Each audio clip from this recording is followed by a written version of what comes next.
আমরা কোথা থেকে তাপ পাই? আমরা সূর্য, আগুন,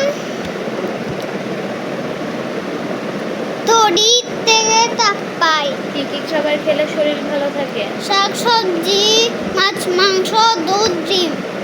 5টি শীতকালীন সবজির নাম বলো। ফুলকপি, বাঁধাকপি, শিম, টমেটো, গাজর। 5টি খেলের নাম বলো। কুলু,